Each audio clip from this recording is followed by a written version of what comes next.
Le microscope est composé de deux lentilles convergentes dont on connaît les valeurs des deux distances focales. Et l'intervalle optique, c'est-à-dire la distance qui sépare le foyer image de la première lentille qui est l'objectif et le foyer objet, la deuxième lentille qui représente l'oculaire. On souhaite déterminer la position de l'image intermédiaire A1-B1. Pour cela, on va employer la relation de conjugaison en tenant compte des données de l'énoncé, à savoir la position de l'objet, 12 cm et demi avant la lentille, ainsi que la distance focale de la première lentille. Attention, dans cet énoncé, il y a deux lentilles, donc il faut faire attention de bien utiliser les données de l'énoncé, à savoir que le centre optique est noté O1, que l'image est notée A1-B1 et que l'objet est noté A, ainsi que le foyer F1'. Nous allons isoler O1A1 en faisant passer O1A de l'autre côté. Il nous faut maintenant passer au même dénominateur. On multiplie par O1A et par O1F'. Ensuite, il nous suffit d'inverser la fraction.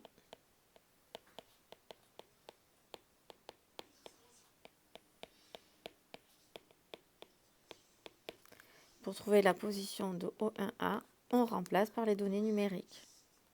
On nous demande où se trouve l'image intermédiaire.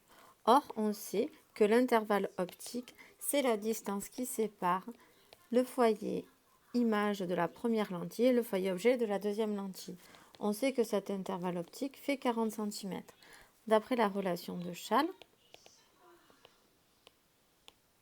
on peut dire que F1'O1 plus O1F2 est égal à 40 cm. Or, on sait que F1'O1 est égal à moins 10 cm.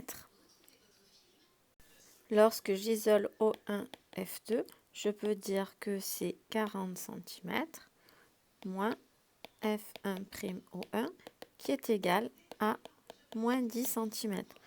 On obtient donc O1F2 qui est égal à 50 cm. On s'aperçoit que O1F2 est égal à O1A1 qui est égal à 50 cm. On peut en déduire donc que F2 est égal à A1. L'image intermédiaire est donc positionnée au foyer objet de la deuxième lentille qui est l'oculaire. Pour déterminer la valeur du grandissement de l'objectif, on va appliquer la relation O1A1 sur O1A, c'est-à-dire le rapport de la distance séparant le centre optique de l'image divisé par la distance centre optique objet. Gamma 1 est égal à moins 4. On cherche maintenant la dimension de l'image. À l'aide de la formule du grandissement, on va isoler A1-B1.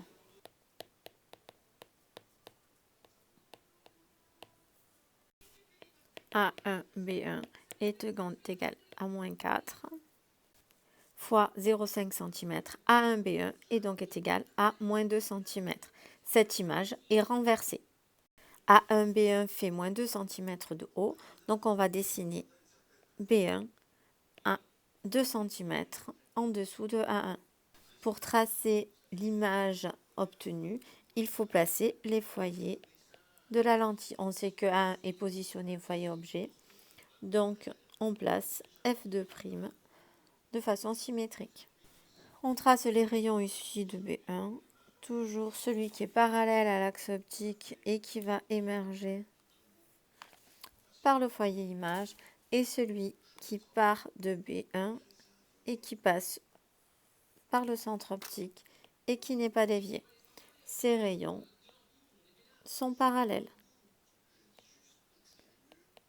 L'image définitive est donc à l'infini. On cherche à déterminer l'angle sous lequel est observé l'objet à l'œil nu. Pour cela, on nous donne la distance qui sépare de l'œil et on connaît la dimension de l'objet. On retrouve dm ici,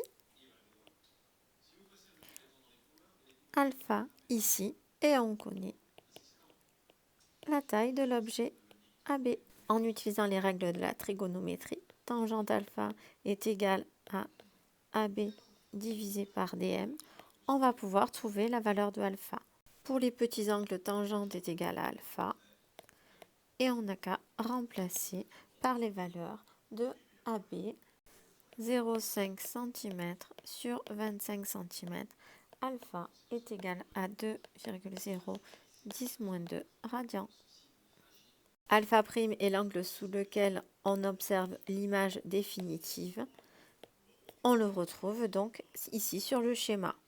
Pour déterminer la valeur de alpha', il faut tenir compte de la distance focale de l'oculaire et de la dimension de l'objet.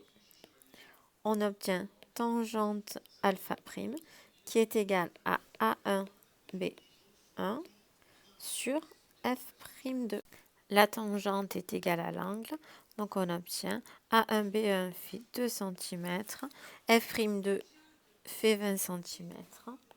On obtient donc 0,1 radian pour alpha'.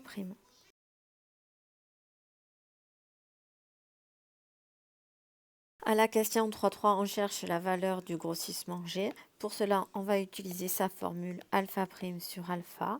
On connaît alpha', c'est 0,1 radian. On connaît la valeur de alpha, c'est 0,02 radian. Le grossissement égal à 5. À la question 4.1, on cherche la définition du cercle oculaire. C'est l'image de la monture de l'objectif donnée par l'oculaire.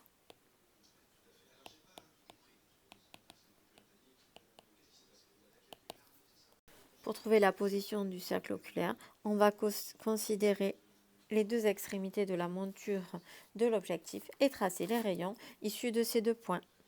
On va donc tracer le rayon qui est parallèle à l'axe optique et qui émerge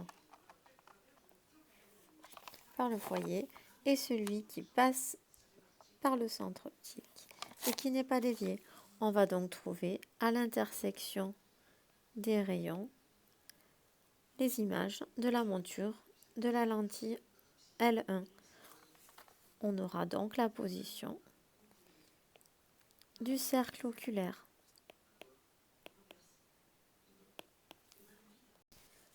Le cercle oculaire se situe donc à 2,8, soit 28 cm de l'oculaire. En plaçant l'œil au niveau du cercle oculaire, on reçoit un maximum de lumière et la totalité de l'objet.